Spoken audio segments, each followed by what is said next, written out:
जय श्री राधे कृष्णा। आज मैं आपके लिए लेकर आई हूँ अथ विजया एकादशी व्रत कथा। ये फागुन मास कृष्ण पक्ष की कथा है। युधिष्ठिर बोले, फागुन कृष्ण एकादशी का क्या नाम है? सो कृपा करके मुझसे कहिए। श्री कृष्ण बोले, हे राजेंद्र, इसका नाम विजया एकादशी है। यह व्रत करने वालों को सदा विजय देने वाली है और पापों को हरने वाली उत्तम कथा को मैं कहता हूँ, उसे सुनो। जब रामचंद्र जी ने वनवास के समय सीता और लक्ष्मण के साथ पंचवटी में निवास किया तो सीता को रावण हरकर ले गया। उस दुख से रामचंद्र जी बहुत संतप्त हुए और वन में भ्रमण करते हुए आसन्न मृत्यु जटायु को देखा और कंबंद नामक दैत्य को मारा। रामचंद्र जी से सीता का वृतांत कहकर जटायु भी मर गया। फिर रामचंद्र जी की सुग्रीव से मित्रता हो गई और बंदरों की सेना इकट्ठी हुई। फिर हनुमान जी ने अशोक वाटिका में जानकी जी को देखा। श्री राम जी की अंगूठी सीता जी को देखकर बड़ा काम किया। फिर लौटकर सीता माँ का सब वृत्तांत सुनाया। तब श्री रामचंद्र जी ने सुग्रीव की सलाह से लंका को प्रस्थान किया।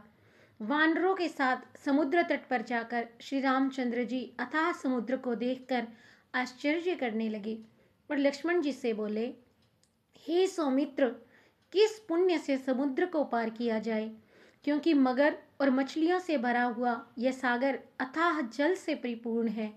मैं ऐसा उपाय नहीं देखता जिससे सुख से पार जा सकें। लक्ष्मण जी बोले, हे पुराण पुरुषोत्तम, आप आदि देव हैं। इस द्वीप में एक दालभ्य मुनि रहते हैं। यहाँ से उनका आश्रम 2 कोस है। हे राजेंद्र, उन्हीं श्रेष्ठ ऋषि से पूछिए। लक्ष्मण जी के वचन सुनकर रामचंद्र जी एक दालभ्य मुनि के दर्शन के लिए गए। दूसरे विष्णु के समान बैठे हुए मुनि को रामचंद्र जी ने सिर से प्रणाम किया। तब रामचंद्र जी को पुराण पुरुषोत्तम जानकर मुनि यह समझ गए कि किस कारण से इन्होंने मनुष्य देह धारण किया है। फिर ऋषि बोले, हे राम, तुम कहाँ से आए हो? रामचंद्र जी बोले, हे मुने, मैं लंका जीतने को अपनी सेना साथ लेकर समुद्र तट पर आया हूँ। आपकी कृपा से समुद्र को पार कर सकूंगा। आप कृपा करके उपाय बतलाइए। मुनि बोले, हे राम, मैं सब व्रतों में उत्तम व्रत कहूँगा जिसके करने से तुम्हारी शीघ्र विजय हो जाएगी और राक्षसों सहित लंका को जीतकर विशेष कीर्ति होगी। तुम एकाग्र मन से इस व्रत को करो। फाल्गुन के कृष्ण पक्ष में विजया नाम की एकादशी होती है। उसका व्रत करने से तुम्हारी ही जीत होगी और वानरों समेत समुद्र को पार कर जाओगे। हे राम, इस व्रत की फलदायक विधि को सुनो। दशमी के दिन सोना, चांदी, तांबा अथवा मिट्टी का कलश बनवाएं। स्थांडिल के ऊपर सप्त धान्य रखकर उसके ऊपर जल से भरा हुआ कलश रखें। उसमें पंच पल्लव रखकर कलश के ऊपर सकोरे में जौ रखें। उसके ऊपर सुवर्ण की बनी हुई नारायण की प्रतिमा स्थापित करें। एकादशी के दिन प्रातःकाल स्नान करें।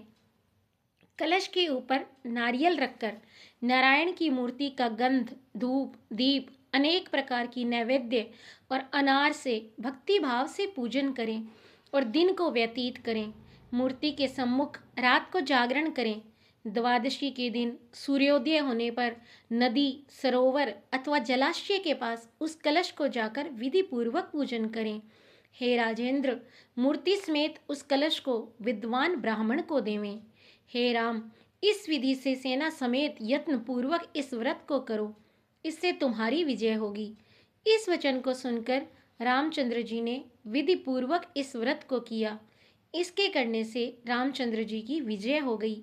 हे राजन, इस विधि से जो मनुष्य इस व्रत को करेंगे उसकी इस लोक और परलोक में सदा विजय होगी। बोलिए जय श्री नारायण। श्री नारायण की स्वर्ण मूर्ति रखकर धूप, दीप, नैवेद्य आदि से पूजा करनी चाहिए। इस दिन सिंघाड़ों का सागार लेना चाहिए। ये कथा आपके हृदय को छू गई हो तो आप मेरे चैनल को लाइक, शेयर और सब्सक्राइब करें।